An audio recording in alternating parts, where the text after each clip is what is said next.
आजमगढ़ के थाना सिधारी क्षेत्र के उसी घर पर हम मौजूद हैं जहां पर 7 साल के बच्चे को जान से मार दिया गया और मारकर उसके घर के ऊपर से बोरे में भरकर उसको फेंक दिया गया। उसी घर पर हम मौजूद हैं। हमारे साथ एक मैम है। मैम, क्या कहना चाहती हैं? जिस प्रकार हमारे सूबे के मुखिया कहते हैं कि हमने अपराध को कंट्रोल किया है और अपराधियों पर लगाम लगाया है, या तो देश छोड़कर भाग गए हैं या तो फिर दफन हो गए हैं, फिर इतनी घटनाएँ हमारे देश में कैसे हो रही हैं?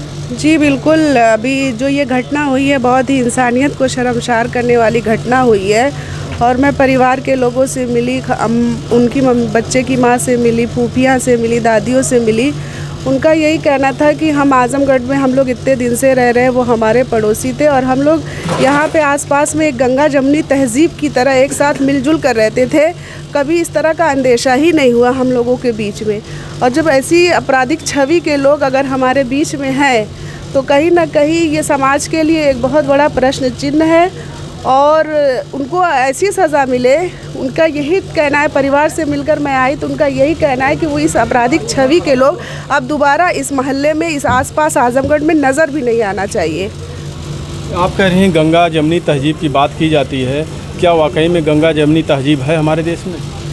देखिए, इसमें से कोई इनकार नहीं किया जा सकता। हमारा देश बहुत ही प्यारा देश है और हम सब मिलजुल कर रहते हैं, लेकिन कहीं ना कहीं कुछ असामाजिक एलिमेंट ऐसे होते हैं जो कहीं ना कहीं हमारे आपके बीच का आपसी सौहार्द बिगाड़ने की लगातार कोशिश कर रहे हैं। लेकिन मैं आपको यकीन दिलाने के साथ कह सकती हूँ, यकीन और दावे के साथ कह सकती हूँ, जब तक हम लोग हैं, जब तक हम जैसे लोग हैं, बहुजन समाज पार्टी के लोग हैं और भी इंसानियत को बचाने वाले लोग हैं, तब तक ऐसी घटनाओं को हम लोग रोकने की पूरी कोशिश करेंगे और इंशाल्लाह कामयाब भी रहेंगे। इनके घर के बगल में ही उसका घर है, हमेशा आते जाते उससे मुलाकात होती होगी। हमने उनके पिताजी से बात किया, वो बता रहे हैं कि हमसे कोई दुश्मनी उससे नहीं थी, ना तो कभी ऐसा कोई विवाद था, बस कुछ दुकान को लेकर कभी ऊपर कहीं कंपटीशन था। तो क्या अगर उनकी बात माना जाए कि दुकान की कंपटीशन को लेकर ये सब किया गया तो ये सब करना सही है वो उस 7 साल के बच्चे के साथ? अभी मैंने आपसे बताया ना कि उनकी मम्मी और दादी से मैं मिलकर आई तो उन्होंने कहा कि मेरा बच्चा हमेशा से आता जाता और हम लोग मिलजुल के हमेशा रहते हैं और ऐसी कोई बात नहीं थी कि जिससे किसी तरह का खदशा या अंदेशा जाहिर किया जा सके उन लोगों के ऊपर। ये लोगों का ये भी कहना है कि किसी तांत्रिक के कहने पर ऐसा काम किया गया है, कुछ अपने कारोबार में उन्नति के लिए। क्या ऐसा लगता है आपको? देखिए, अब ये तो आप लोग जांच का विषय है, जांच होगी और हमें इस देश की न्यायपालिका पर पूरा विश्वास है कि वो निष्पक्ष तरीके से फैसला ज़रूर सुनाएगी। जो आरोपी है, हमने उसका फ़ोटो देखा, लोग दिखा भी रहे हैं, भाजपा का पट्टा लगाया हुआ, लोग बोलते हैं कि इनकी शरण में काम करता है, इसलिए सब ऐसा कर रहे हैं। भाई देखिए, ये तो जांच का विषय है। अब जब जांच होगी तो सच्चाई खुद ही सामने आ जाएगी और हमें यकीन है कि हमें निष्पक्ष फैसला, हमें शाहजेब के हक़ में फ़ैसला ज़रूर मिलेगा। आप परिवार से मिली, पीड़ित परिवार से, उन्होंने आपको क्या कुछ ऐसी चीज़ें बताई जो आपको लगा हो कि कभी कुछ ऐसी? नहीं, मैंने आपसे पहले ही कहा कि ऐसी कोई बात नहीं थी कि जिससे अंदेशा या खदशा जाहिर किया जा सके। बहुत बहुत धन्यवाद। तो आप लोगों ने अभी देखा कि जितने लोगों से हमने बात करने की कोशिश की, सभी लोग यही कर रहे हैं कि कोई विवाद, कोई भी किसी भी प्रकार का कोई विवाद नहीं था इस परिवार और उस परिवार के बीच में, लेकिन ऐसी घटना को अंजाम दे दिया गया। क्या कहेंगे, क्या नाम है आपका? जी, मेरा नाम सफ़ी अहमद है। जी, यहीं से हैं? जी, यहीं मोहल्ले का रहने वाला हूँ। तो ये घटना कैसे हुई आखिर? आप भी यहीं थे तो कुछ तो आपको पता होगा कि कोई विवाद इनके और इस परिवार के बीच में? इनके में कोई विवाद नहीं था, व्यापार संबंधित था कि व्यापार में इनकी जो चीज़ की दुकान थी उनको भी उसी चीज़ की दुकान थी। तो जो ग्राहक, क्योंकि कस्टमर अब 2 दुकान खुल जाए तो कस्टमर को जहाँ अच्छा व्यवहार मिलेगा, 2 पैसा डिस्काउंट मिल जाएगा, थोड़ा सा उधार बाड़ी भी सामान मिल जाता था, तो कस्टमर वहाँ चले जाते थे, वो अपना जाके सामान देते थे। लेकिन ऐसा कोई बड़ा विवाद इनसे नहीं था कि जिससे कि इतनी बड़ी घटना कर सकते थे। ये हमें लगता है कि इनका व्यापार चल नहीं रहा था, इनके बच्चों की शादी ब्याह में काफ़ी अड़चनें आ रही थी। इनके बच्चे की शादी लगी थी, बारात भी शायद जो आरोपी हैं, जी, उनकी बारात भी शायद वापस चली गई थी और लोग जो है इनसे प्रति, इनके समाज के लोग इनसे नाखुश रहा करते थे। ये तो उनके कारण, ये तो हम लोग को इतनी जानकारी है नहीं, लेकिन वो उसकी वजह से इनको किसी ने शायद बताया होगा कि कोई बलि दो, तब तो हो सकता है तुम्हारा व्यापार। क्योंकि आजकल जो शिक्षा तो है नहीं, क्योंकि शिक्षा अगर रहती तो ऐसा काम नहीं होता। क्योंकि जो अशिक्षित लोग हैं, पढ़े लिखे लोग तो है नहीं, साइंस टेक्नोलॉजी के बारे में जानते नहीं कि साइंस क्या है, टेक्नोलॉजी क्या है। तो अब उन्होंने शायद उसी को किसी ने इनको बता दिया होगा, किसी साधु महात्मा मौलवी मौलाना किसी ने बता दिया कि इनकी बलि दो, किसी की बलि चढ़ाओ, तो जिससे कि तुम्हारा व्यापार या तुम्हारा ये सब काम ठीक हो जाएगा। क्या अभी तक बकरे की बलि दी जाती थी, मुर्गे की बलि देकर इससे व्यापार में उन्नति नहीं मिली, अब इंसान की बलि दी जाएगी? नहीं, बकरे की जो बलि ये हमारे हज़रत इब्राहीम अलैहिस्सलाम के ज़माने से चला रहा है कि हज़रत इब्राहीम अलैहिस्सलाम ने जब पैगंबर थे तो उन्होंने, उनका ये हुआ कि उनके एक ही बेटा था, उस बेटे को उन्होंने कहा था कि इसको कत्ल करो, ऊपर से हुक्म आया, तो इन्होंने सोचा कि हमारा एक बेटा है, इसको कत्ल कैसे कर दिया जाए। फिर लेकिन चूँकि अल्लाह का हुक्म था, उसको कत्ल करना था, तो वो ले गए। तो अल्लाह पाक को ये अदा पसंद आ गई कि भाई देखिए इंसान मेरे लिए अपने बेटे को कत्ल कर रहा है, तो वो बेटे को हटा के वहाँ एक दुम्बा रख दिया गया। दुम्बा, जो दुम्बा मतलब होता है जिससे बकरी के बच्चे होते हैं, बकरी होते हैं, उस टाइप के दुम्बा रख दिया गया।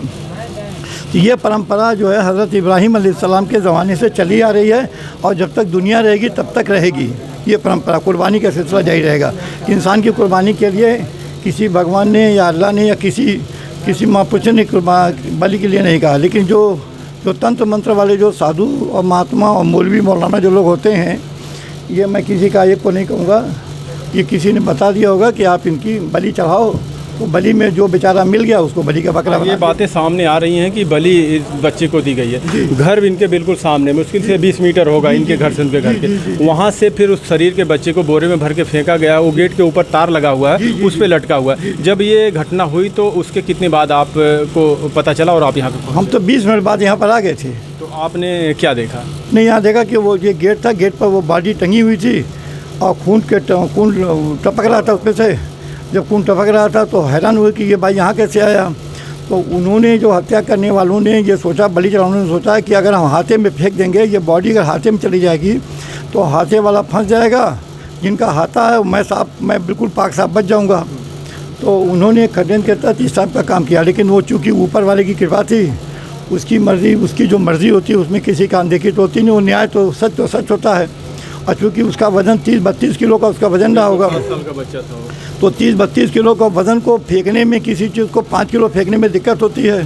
तो इसका मतलब कई लोगों ने मिल के ऊपर से फेंका होगा एक साथ बल लगा के फेंका, लेकिन बल लगा के फेंकने के बाद वो तो हाथे में ना गिर के बीच में जो उसका वो जो बना था, वहाँ जो तार बना था उसी पर भटक गया। वरना अगर ये हाथे में गिर गया होता तो आज अपराधी जो हैं आराम से घूमते, हमारे साथ घुलते मिलते, खाते पीते, और बेचारा जिसका हाथा था वो बेकसूर अब तक। अच्छा, बताया भी जा रहा है कि जब बच्चा खोया तो ये प्रशासन के पास जाते हैं, उनको सूचना देते हैं, फिर अपराधी भी साथ में ढूंढवा रहा था। हाँ जी सही है। वो साथ में घुमवा रहा था और कह रहा कि हम अभी तो हमारे साथ झूला है, अभी तो यहीं था। तो बर्गर भी खाया, सब खाया। तो हमको ये लगा कि उस लड़के को डायरेक्ट अंदर घसीट के लेके नहीं गए होंगे। हमें लगता है कि उससे इतनी मोहब्बत, हत्या करने से पहले उसकी मोहब्बत पहले से पैदा कर रहे थे, उसको एक टारगेट बनाए थे।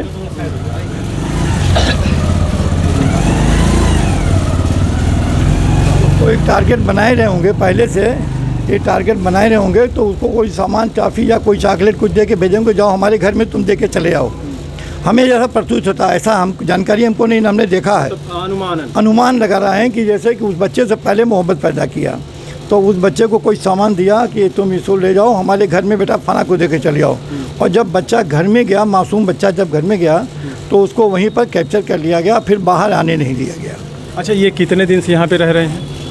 ये तो पूछते नहीं, मैं तो यहाँ पर जब से संभाला हूँ तभी से देख रहा हूँ। मुझे 30 साल 35 साल यहाँ सिलाई रहते हो गया, तब से मैं देख रहा हूँ। उसके पहले कितने दिन से रहते हैं मुझे, यानी बहुत पहले से यहाँ रह रहे हैं? जी। तो आप लोग के बीच में आते जाते रहे, मिलते जुलते रहे, कभी आपको ऐसा प्रतीत नहीं हुआ कि इन लोगों का कुछ दिमागी संतुलन तो नहीं खराब रहा है? नहीं, कभी नहीं। कभी हम सामान इनके यहाँ से भी लेते थे, वहाँ से भी लेते थे। सामान दोनों जगह से हम लेते थे। कोई सामान इनके यहाँ, इनकी दुकान देर में खुलती थी, उसकी दुकान सवेरे खुल जाती थी। यानी बात व्यवहार में बिल्कुल ये सब नहीं, हाँ, बात व्यवहारिक थे। ये लड़के जो घटना हुई है, इनके अंदर कोई ऐसा छाल चपट, इनका कोई सा व्यवहार गड़बड़ नहीं था।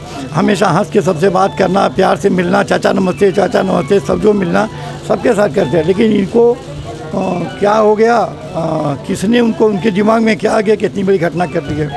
ये तो तमाम फ़ोटो उसका सामने आ रहे हैं, भाजपा का पट्टा लपेटा हुआ है और पार्टी से जुड़ा हुआ, ऐसा लोग कह रहे हैं। हाँ, एक्चुअल में कि आजकल भाजपा हो या सपा हो या कांग्रेस हो, उसमें सभी को कार्यकर्ताओं की ज़रूरत पड़ती है कि चलो हमारे साथ घूम लो, नाश्ता कर लो, यहाँ रैली हो रही है, यहाँ कार्यक्रम हो रहा है। हाँ, यहाँ कार्यकर्ता मैं नहीं कह सकता, मतलब ये है कि आजकल खाने पीने के चक्कर में कोई कहे कि आओ चलो हमारे साथ चलो, तो भाजपा का झंडा वो लगा लिया, गमछा टांग लिया। और इससे भाजपा गमछा टांगता नहीं था, लेकिन कभी कभार टांग लेता था जब कोई प्रोग्राम को हम रहा होगा।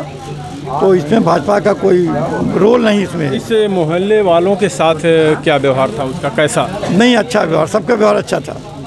मोहल्ले वालों के साथ अच्छा व्यवहार था, दोनों बस। और उसके घर में कितने परिवार सदस्य कितने? उतनी जानकारी हमको नहीं, शायद 2-3 लड़के हैं, एक माँ बाप को, दोनों को हम जानते थे। क्या वो अकेले इस घटना को अंजाम दे सकता है या उसमें और लोग शामिल? नहीं, अकेले तो कोई नहीं कर सकता, इसको तो पूरे परिवार ही कम किया होगा। क्योंकि वो जो गेट है उसके घर के बीच की दूरी थोड़ी ज़्यादा है, अगर वहाँ से अकेले कोई उतना वजन चीज़ फेंकेगा तो उतनी दूर नहीं करता, उसमें तो पूरा परिवार शामिल है। अभी तक प्रशासन की तरफ से कुछ सूचना दी गई आप लोगों को? नहीं, कोई सूचना नहीं। रात में जब इसकी मिट्टी हो रही थी तो कप्तान साहब के जरिए पता चला कि 2 लोगों का इनकाउंटर हुआ है, पैर में गोली लगी है। अब आगे की जो कार्रवाई की मांग है कि माननीय मुख्यमंत्री जी आगे इस घटना से हम संतुष्ट नहीं हैं, क्योंकि इस पर माननीय मुख्यमंत्री जी पर को संज्ञान में लें और संज्ञान के लेकर के, और जैसे उन्होंने पूरे प्रदेश में अपनी एक पहचान बना रखी है, और माननीय मुख्यमंत्री जी के का डर भय से आज पूरे प्रदेश में जो क्राइम रुका है, पूरे प्रदेश में आज जो क्राइम रुका हुआ है, तो मुख्यमंत्री जी के संज्ञान में आ जाए और इसका अगर वो तुरंत इसका कोई फैसला ले लेते हैं तब तो ठीक है, नहीं तो गोली लगने से मारने से हम इससे खुश नहीं हैं, क्योंकि ये घुनघुना थमा दिया, पैर में गोली मार थमा दिया। क्या आप लोग शासन प्रशासन से के कार्रवाई से आप लोग संतुष्ट हैं? नहीं, 100% नहीं है, 100% नहीं संतुष्ट है। यह है कि उन्होंने थोड़ा सा अपना एक पक्ष को खुश करने के लिए थोड़ी सी उन्होंने दिखा दिया है कि कर दिया कि भाई थोड़ा सही हो गया, अभी कोई बड़ी कार्रवाई करें। जैसे कि यहाँ के लोग डिमांड है कि उसका सबके मकान गिरा दिए गए, बड़े लोगों के मकान गिरा दिए गए, तो लोगों की डिमांड है तो यह माननीय मुख्यमंत्री जी इसको संज्ञान में लें और लेकर के माननीय मुख्यमंत्री खुद आकर के इस परिवार से मिलें, और मिलने के बाद वो खुद इस मौके की वारदात को देखें, घटनास्थल को देखें, तो हो सकता है माननीय मुख्यमंत्री जी से हम लोगों को उम्मीद है, उनसे हम उम्मीद नहीं है कि हो सकता है कि बड़ा एक्शन लें, कोई बड़ा काम करें। यही आप लोग चाहते हैं कि मुख्यमंत्री जी आकर खुद परिवार? हाँ, मुख्यमंत्री जी आकर के इस घटना को आके देखें और यहाँ पर दें, तब जाकर के होता करें। लेकिन इस कार्यक्रम से यहाँ के लोग, चाहे हिंदू वर्ग हो, चाहे मुसलमान वर्ग हो, चाहे कोई हो, यहाँ से इस छोटे से इनकाउंटर से लोग संतुष्ट नहीं हैं। जी, आप लोगों का बहुत बहुत धन्यवाद। आप लोग भी ज़रा गौर से देखिए और सोचिए कि आपसी विवाद में, आपसी छोटी छोटी बातों में लेकर लोग, और साधु और ये जो तांत्रिक मौलवी, इनके चक्कर में लोग अपना ही नुकसान करते हैं। बताइए उस 7 साल के बच्चे की क्या दुश्मनी थी? अगर कोई बड़ा उम्र का होता या कोई विवाद था तो बात अलग था कि भाई इनसे झगड़ा हुआ, मारपीट में इस तरीके से घटना हो गई, लेकिन उस बच्चे के साथ ऐसी निर्मम तरीके से उसको मारा गया। जवाब जरूर दीजिएगा जो हमारे देश में हो रहा है, और जो हमारे सूबे के मुखिया और जो देश के मुखिया हैं, जो वादे करते हैं, कितने खरे उतर रहे हैं। धन्यवाद। ठीक है बेटा। पहली बात तो सबसे बड़ा पुलिस थाना कंप्लेन होने के बाद भी एक बार भी नहीं आया कि क्या हुआ क्या नहीं। जब हम 11 बजे रात में गए तब जाकर रजिस्टर साहब बोल रहे हैं कि ठीक कल होगा जो होगा।